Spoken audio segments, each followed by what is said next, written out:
Guvernatori i Bankës së Shqipërisë Genceku ka theksuar nevojën urgjente për politika industriale të reja dhe investime të zgjuara që të përputhen me zhvillimet globale dhe procesin e integrimit evropian. Duke prezantuar një raport të Bergj, Seiko vuri në duke se gjendja e tanishme ekonomike globale është thellësisht e ndikuar nga tensionet gjeopolitike, fragmentimi i tregtisë dhe rritja e kostove të zinxhirëve të furnizimit.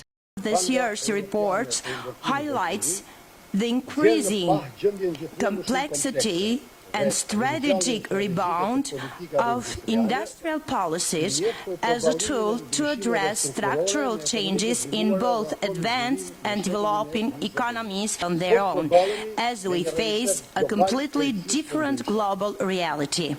Geopolitical tensions have caused a 30% increase in the cost of global supply chains since 2020.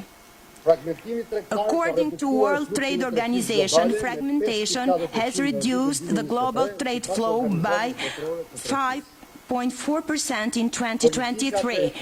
Reindustrialization policies in advancing economies, that is the inflation reduction, are channeling over 80% of global investments in clean technologies. Many economies, including Albania, are facing a demographic decline, changes in labor market and sector. Ai nënvizoi se politikat që ndërmarrim duhet të jenë të linjëzuara me vendet e Bashkimit Evropian, pasi 70% e tregtisë së vendit është e lidhur me Bashkimin Evropian. Harmonizimi i politikave industriale me këtë proces është thelbësor për të maksimizuar përfitimet ekonomike dhe për të garantuar stabilitet afatgjatë. Seiko bëri thirrje për politika më gjithëpërfshirëse dhe të qëndrueshme, që mbështesin jo vetëm sektorët me potencial eksporti, por edhe ata që janë jetik për kohezionin social dhe punësimin e brendshëm. Second, the policies we undertake must be aligned with the European integration process. As a small and open economy with 70% of trade oriented towards the EU, Albania has much to gain by moving towards the European Union convergence.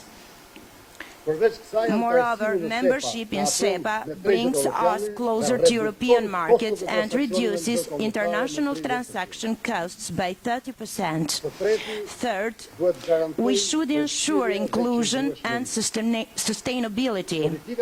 Industrial policies, in addition to focusing on sectors where we have potential to win in global markets, should also focus on those that are vital for employment. Fourth, state aid should be directed on firms with high potential.